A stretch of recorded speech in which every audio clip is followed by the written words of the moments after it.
Hello, everybody, and welcome to another episode of the Men's Soccer Pregame Show from FDUNights.com. I'm your host, Ryan Rodriguez, joined by two special guests this week. Reigning NEC Men's Player of the Week, Jamali Waite, and Knights leading goal scorer, Ahu Obakan, with us today.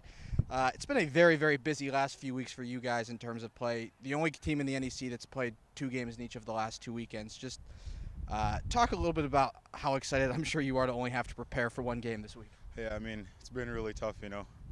We started off pretty slow, getting a tie and a loss, then picked it up over the last weekend, getting a tie with St. Francis coming in as the #1 team, and then beating Robert Morris in overtime.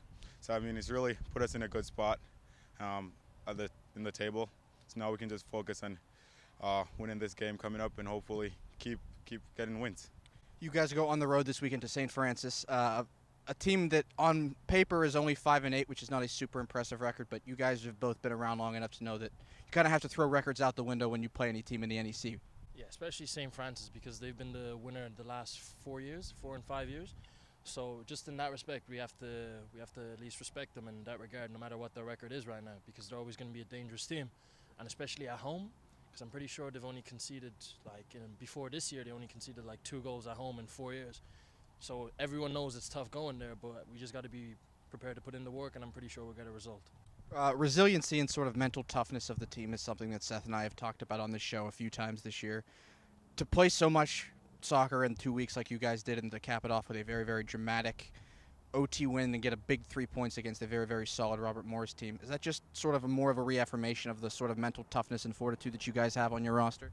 Yeah, I mean, it's been a tough season. I have a couple of overtime. We started our first game at Ryder going overtime, and then a couple of weeks after that going overtime. But it's really good to see that the team stays focused.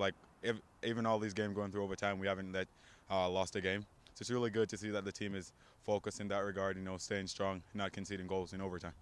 When you look at St. Francis on tape, you mentioned all of the success they've had in the last 4 or 5 years. What about them, that makes them so tough to play against and break down? What sort of challenges do they present to you guys as a unit? They're a very compact team, so they know their strengths, and it's defending. So if they get 1 goal, they're comfortable sitting back and leaving it like that. I'm pretty sure in their last game they scored in the first 3 minutes, and then they left it at that, finished 1-0. So if we get chances, we just know we have to take them, and then at least try to get them out of their comfort zone, knowing that they can't sit back and have to attack us. And we're pretty good at counterattack, so I'm pretty sure we can catch another one against them then if that's the case. All right, well, good luck to both you gentlemen this weekend. That game is Sunday at 1 p.m. against St. Francis Brooklyn. Will be available via free live stream on NEC Front Row. That does it for this episode of the Men's Soccer Pregame Show. Until next week.